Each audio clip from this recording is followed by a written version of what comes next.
ചൂമ്പായിട്ട് കമ്പി. അപ്പോൾ നമ്മൾ സർജിച്ച് നമ്മൾ ഒരു സേഫ്റ്റി പണിട്ട് കീഴെ വേല വണ്ണം 8 പേരുണ്ട്. അപ്പൊ നിങ്ങൾ പോകുമ്പോഴും ഈ ഒഴുക്ക് അതുണ്ടാക്കുന്ന പ്രശ്നങ്ങൾ, മണ്ണ്, ചെളി അതൊക്കെ ഉണ്ടാവില്ലേ? അത് നിങ്ങൾ എങ്ങനെയാ കിടക്കുക?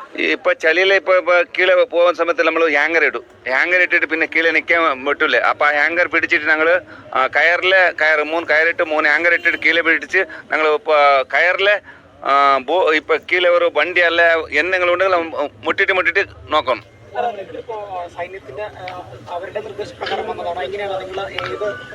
ഇല്ല, എക്സ്പ്രസ് നമ്മളെ ഇവിടെ എസ് സാറുണ്ട്, പിന്നെ DSP അവരെല്ലാം കൂപ്പിട്ടിട്ടുണ്ട്. ഒത്തിരി നാളായിട്ട് ഇവിടെ കിട്ടിയില്ലേ, അതിന് ഞങ്ങൾ ഇപ്പൊ വന്നിട്ടുണ്ട്. ഇപ്പൊ 11 മണിക്ക് തുടങ്ങും.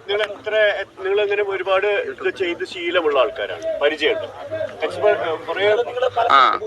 ഇപ്പൊ ഒത്തിരി നമ്മളിപ്പോ കർണാടകത്തിലെ ഒരു 1000 ബോഡി ഒരു 1000 ಎಲ್ಲ ഇപ്പോൾ പോലീസുകാർ എല്ലാം 6 കിട്ടില്ല, 5 നാളത്ത് പിന്നെ 6 നാളിൽ കിട്ടിയില്ലെങ്കിൽ 100 ഫീറ്റ് ഡീപ്പ് പോയിട്ട് കീഴே ഡൈവ് പണിട്ട് ഞങ്ങൾ സ്കൂബ ഡൈവ് പണിട്ട് എടുക്കും.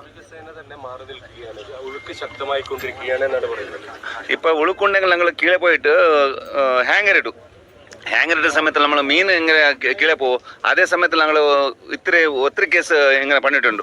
അപ്പം നിങ്ങൾ കണ്ണ് കാണാൻ ഞങ്ങൾ മുട്ടിട്ട് നോക്കുന്നത് എന്നാ വണ്ടി അല്ല ഇത് എന്ന് വീട് വിട്ടിട്ട് പിന്നെ എന്നെങ്കിലും നോക്കണം അവിടെ പോയിട്ട്.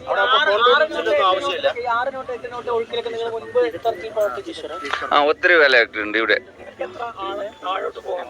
ഒരു 100 ഫീറ്റ് വരെ പോകണം. 100 ഫീറ്റ്. അപ്പൊ നിങ്ങൾ ഇത് ആങ്കർ അല്ലാതെ വേറെ എന്തെങ്കിലും ഉപകരണങ്ങൾ ഉണ്ടോ? നമ്മളത്തിൽ ഇപ്പൊ ആങ്കർ ഉണ്ടെങ്കിൽ അത് മറ്റിൽ പോയിട്ട് കീഴെ പിടിച്ച് വയ്ക്കും. പിന്നെ വേറെ കല്ലെല്ലാം വിട്ടിട്ട് ആവില്ല. അതിന് ഞങ്ങൾ 3 ആങ്കർ ഇട്ടിട്ട് പിന്നെ കയർ വലിച്ചിട്ട് കയറിൽ അടിയിലെ പിടിച്ചുകൊണ്ട് പോകും. കയർ വിട്ടിട്ട് നമുക്ക് എന്തെങ്കിലും തട്ടും അവിടെ കീഴെ. അപ്പോൾ ചൂമ്പയിലെങ്കിലും കമ്പിയെല്ലാം തട്ടിയാൽ ഒത്തിരി ബുദ്ധിമുട്ടുണ്ട്. അതിനകത്ത് ഞങ്ങൾ കയർ പിടിച്ചുകൊണ്ടേ പോകും കീഴെ.